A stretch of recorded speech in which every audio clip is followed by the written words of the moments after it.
دور سے آیا ہوں تو میں نے تو چلے ہی جانا ہے، آپ نے ادھر ہی ہیں، ایک دوسرے سے کھول کے باتیں کرنا، پر تھوڑا سا ٹائم ہمیں تو دے دیں، آپ کی مہربانی۔ چلو اثر کرے نہ کرے، سن تو لے میری فریاد، اور نہیں ہے داد کا طالب یہ بندہ آزاد۔ تھوڑی توجہ تو کرے نا، اللہ آپ کو برکت عطا فرمائے۔ اگر تھوڑی تھوڑی خوشخبری دیں گے۔ مجھے ایک بات بتاؤ کہ لوٹ مار کے پیسے ہوں اور 3 دفعہ بندہ دن میں مٹن کھائے، وہ زیادہ ٹھیک ہے کہ بندہ 600 روپیہ دیہاڑی لے اور دوپہر کو اچار سے کھائے، شام کو چٹنی سے کھائے، سویرے دہی سے کھائے؟ زیادہ اچھا کون ہے؟ اللہ آپ کو خوش رکھے، اللہ آپ کو برکت دے۔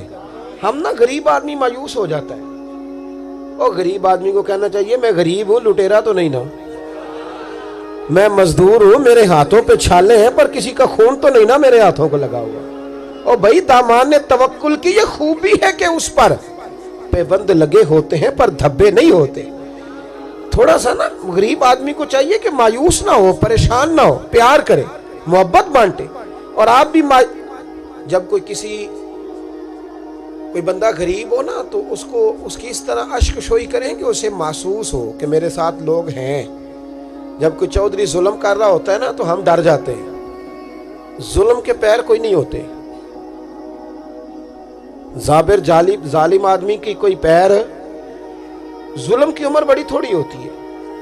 جو چیز ہمیشہ رہتی ہے وہ عدل ہے، جو ہمیشہ رہتا ہے وہ، ہم نہ مایوس کر دیتے ہیں غریبوں کو۔ اب تو اللہ تعالیٰ ہمیں معاف کرے، غریبوں نے تھانوں میں پرچے کٹانے چھوڑ دیے، اس لیے کہ غریبوں کو گواہ بھی نہیں ملتا، ایسے اچھو پرچہ بھی نہیں کاٹتا۔ اور غریب کہتا ہے کہ ایسا نہ ہو کہ میں تھانے جا کے اور الجھ جاؤں۔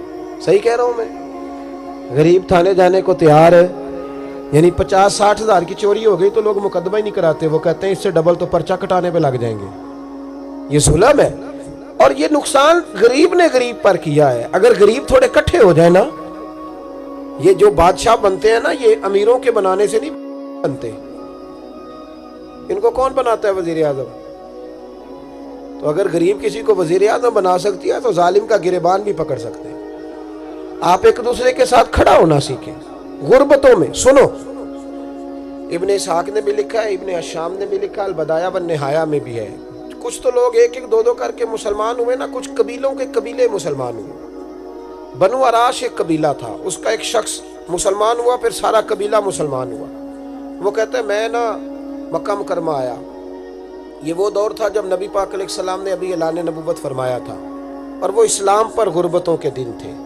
سارا مکہ جب جتھا ہو جاتا ہے پھر تو بندے کی بڑی بات ہوتی ہے نا، اور جب 1-1 2-2 سنگی ہو تو پھر مشکل ہوتا ہے۔ غربتوں کے دن تھے۔ کہتے ہیں میں مکے آیا، میں چھوٹا سا کاروباری تھا، بیوپاری تھا، تاجر تھا، میں گاؤں سے جانور خریدا کرتا تھا، شہروں میں بیچا کرتا تھا۔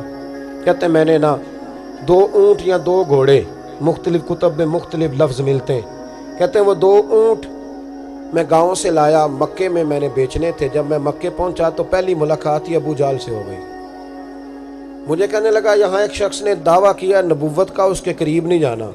کہتے ہیں میں نے کہا یار مجھے تو پتہ بھی نہیں تھا، یہ تو تعارف تم نے کرایا ہے۔ تو کہنے لگے ان کے قریب نہیں جانا۔ کہتے ہیں میں بڑا کم دائیں بائیں تو آتا تھا، مکے میرا کم آنا جانا رہتا تھا، قریب نہیں جانا۔ میں نے کہا چلو نہیں جاتے۔ کہتے ہیں اسے اونٹ پسند آ گئے، اس نے خرید لیے۔ میں نے کہا پیسے؟ تو کہنے لگا کل دے دوں گا۔ اگلے دن میں اس کے گھر لینے گیا تو کہنے لگا کل دوں گا۔ ہوٹل بھی نہیں ہوتے تھے، پردیسی بیچارے، بڑے ان کے لیے مشکلات ہوتی تھی کسی دوسرے شہر میں رہنا۔ کہتے ہیں میری کل جمع پونجی بھی وہی تھی جو میں نے لگا دی۔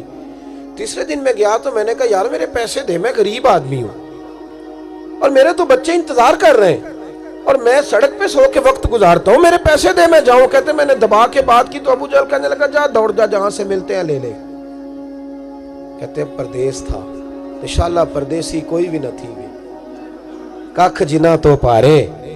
کہتے ہیں کہ میں پریشان ہو گیا کہ یہ کہتا جا دوڑ جا۔ میں کانپنے لگا۔ میں نے لوگوں سے پوچھا چودھری کہاں بیٹھتے ہیں، سردار کہاں؟ انہوں نے کہا حرم مکہ میں جو ٹولیاں بنا کے بیٹھے ہیں وہ ہمارے سردار ہی ہیں۔ کہتے ہیں میں وہاں پہنچا، عتبہ، عتیبہ، شیبہ، اخنس بن شریح، ابو سفیان سب بیٹھے تھے۔ میں قریب گیا، میں نے کہا مکے کے سرداروں میں تمہارے شہر میں لٹ گیا ہوں، میرے لیے مشکل بن گئی۔ کہا کیا ہوا؟ کہنے لگے ایک آدمی نے مجھ سے 2 اونٹ خرید لیے, وہ میری کل کمائی تھی, پہلے تو آج کل کرتا رہا, اب کہتا ہے جا دوڑ جا, کچھ نہیں ہے, میری مدد کرو. کہتے ہیں عتبہ بولا, کہنے لگا کس کی طاقت ہے ہمارے ہوتے ہوئے تیرے پیسے دبا جائے. کہتے ہیں جب اس نے یہ کہا تو میرے اندر امید کی کرن چمکی کہ میرے مل جائیں گے. کہتے کون ہے بتا. میں نے کہا کہ ابو جہل. کہتے اس نے ساتھ ہی نا گردن جھکا لی, کہنے لگا اوہو وہ تو بہت بڑا گنڈا ہے, تو کہاں الجھ گیا, وہ تو پیسے نہیں ملتے. کہتے ہیں اب تو میرے پاؤں تلے زمین نکل گئی. یہ تاجر نا جب ڈوبتا ہے تو خودکشی کرتا ہے معاذ اللہ, اس لیے کہ جب کسی انسان کی کل پونجی, ایک تاجر کے ساتھ بہت سارے لوگ وابستہ ہوتے ہیں, یہ دولت کی محبت نہ سمجھیں, اس کو بہت بڑا الجھاؤ ہوتا ہے. اور ہمارے ہاں جب لوگ عروج پہ ہوتے ہیں تو سجن بھی بڑے ہوتے ہیں, اور جب انسان ڈوبنے لگتا ہے تو اس کا ہاتھ بھی کوئی نہیں تھامتا. ساری عمر یہ آٹا گد ہے, لکھاں کیتے نہیں پیڑے, وقت آیا ہی تے محمد بخشا, کوئی نہیں ہو بیٹھا لیڑے. آپ کو پتہ ہے کوئی قریب بھی نہیں آتا غربت کے دنوں میں. کہتے ہیں میں کانپنے لگا, اب میں کیا کروں گا, میری بیٹیاں میرے بچے تو روئیں گے. ادھر دیکھنا میری طرف. کہتے ہیں سامنے نا بیت اللہ شریف کے ساتھ ٹیک لگا کے آمنہ کے لال بیٹھے تھے, سادہ سا لباس, سادہ سا. حضور نہ کوئی تسبیح پڑھ رہے تھے. عتبہ نے معاذ اللہ ثم معاذ اللہ, نقل کفر, کفر نہ باشد, پھبتی کسی مذاق کیا. کہنے لگا وہ جو بیٹھے نا وہ تیرا مسئلہ حل کر سکتے وہ. کہتے اس نے یہ کہا اور باقی ہنسنے لگے. مجھے سمجھ نہ آئی کہ بھیجتے بھی ہیں اور ہنستے بھی ہیں. انہوں نے تو معاذ اللہ مذاق کیا نا کہ آج کل تو بڑا سارا مکہ مخالف ہے, تو وہ کیسے جائیں گے, اور ابو جہل سب سے بڑا مخالف ہے. کہتے میں نا آہستہ آہستہ قریب گیا حضور کے. غریب آدمی ڈرتا ہے نا بیچارہ, وزیروں سے بھی پیروں سے بھی کامتا رہتا ہے. کہتے میں آہستہ آہستہ قریب گیا اور پیچھے جا کے بیٹھ گیا. میرا دل تھا کہ وہ فارغ ہو کے میری طرف دیکھیں گے, تب میں ڈر رہا تھا, سہم رہا تھا. لیکن کہتے میں قربان جاؤں, ابھی میں پورا بیٹھا بھی نہیں تھا کہ مدینے کے چاند نے میری طرف رخ پھیر لیا. حضور نے رخ پھیرا اور کہتے ہیں 2 جملے نبی پاک نے کہے تو مجھے یوں لگا جیسے پردیس میں مجھے میری ماں مل گئی ہو. کہتے ہیں 2 جملے, میں کھل کے رویا. 2 جملے صرف. پہلا جملہ محبوب نے فرمایا پردیسی لگتے ہو, اور دوسرا فرمایا پریشان لگتے ہو. ایک واری میریاں اکھیاں چوں اونا نے اتھرو پونجے سن, ہن تے چسکا پہ گیا رونے دا, ہن تے چسکا پہ گیا رونے دا, تے ہر ویلے آہو زاری دا.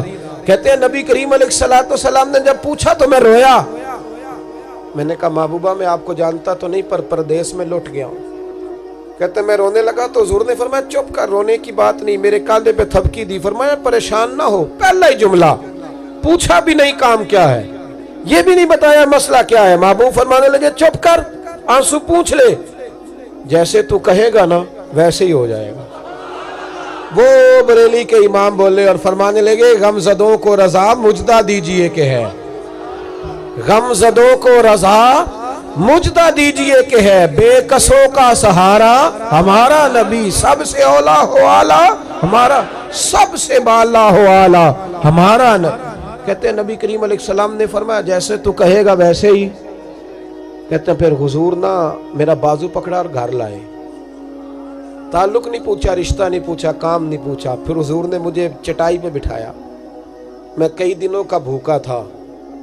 دلوں کے حال جاننے والے رسول نے مجھے سرکہ دیا, کھانا دیا, شہد دیا, دودھ پلایا. جب میں سیر ہو گیا نا اور کچھ مجھے تسلی ہوئی تو فرمانے لگے بتا تیرا مسئلہ کیا ہے. میں نے کہا یا رسول اللہ صلی اللہ علیہ وسلم 2 اونٹ بیچے تھے. حضور کو جانتے نہیں ابھی تک. 2 اونٹ بیچے تھے, خرید لی ابو جہل نے. پہلے تو آج کل کرتا رہا, اب کہتا ہے دوڑ جا, کوئی نہیں.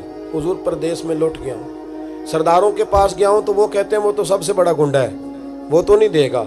کہتے ہیں میں نے بڑی باتیں سنائی تو محبوب نے ہلکا سا جملہ, ککھ سواد نہیں مشری اندر, اساں کھنڈا بھی چکھ ڈٹھیاں, اینا ساریاں شیواں نالوں گلاں سجن دیاں مٹھیاں. جنہوں نے کرنا کچھ نہیں نہ ہوتا ان کے دعوے لمبے چوڑے ہوتے ہیں, اور جنہوں نے کچھ کرنا ہوتا ہے نا وہ تو مختصر بات کرتے ہیں. حضور فرمانے لگے کوئی پریشانی والی بات نہیں, دینے کیوں نہیں پیسے, دے گا کہ بس ہلکی سی بات. حضور فرمانے لگے چل میں تیرے ساتھ چلتا ہوں.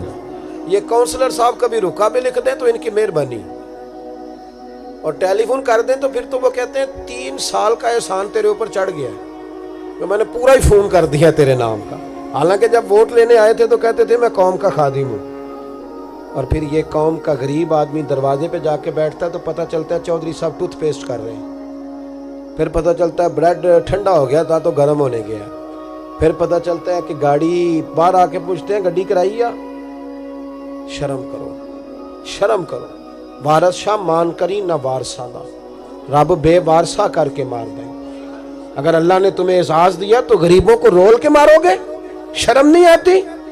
کل تک کہتے تھے قوم کے خادم ہیں، آج اسی قوم کا یہ حال کرتے ہو. تمہیں حساب دینا پڑے گا صبح قیامت. اللہ تم سے پوچھے گا. حضور نے فرمایا جس کے ذمے اللہ نے کچھ لوگوں کی ڈیوٹی لگائی، رعایا بنایا، اسے اپنی رعایا کے بارے میں جواب دینا پڑے. کہتے ہیں نبی کریم علیہ السلام نے فرمایا چل میں تیرے ساتھ چلتا ہوں، قربان جاؤں. کہتے ہیں نبی کریم نے نظریں جھکائی ہیں، سادہ سا امامہ، سادہ سا لباس، اور سارے رستے میں باتیں کرتا رہا، پر حضور نہ ہلکا ہلکا میری طرف دیکھتے پر بولتے کچھ نہیں. کہتے میں رستے میں سوچنے لگا کہ وہ تو بڑا گنڈا ہے اور محبوب تو بولتے بھی دھیما دھیما ہے، اس کے ساتھ بات کیسے کریں گے؟ میں 100 باتیں کرتا ہوں، یہ ایک جواب دیتے ہیں. آپ کو بتائیں ہمارے دور میں تو آپ کسی کے پاس بھی بیٹھ جائے بندہ بولنا نہیں کوئی نہیں دیتا. ایسے لگتا ہے کہ ساری دنیا ہی سیانی ہو گئی ہے. تو ایک شخص مجھے بڑی باتیں ایک دن بتانے لگے، کہنے لگے پاکستان اور پھر ہمارے ملک میں تو ہر بندہ کہتا ہے جی میں آپ کو اندر کی خبر بتاتا ہوں. میں کہتا ہوں رہنے دے یار، تو اتنی بات کر جتنی کا تجھے پتہ ہے، کس چکر میں ہم الجھ گئے. یوں لگتا ہے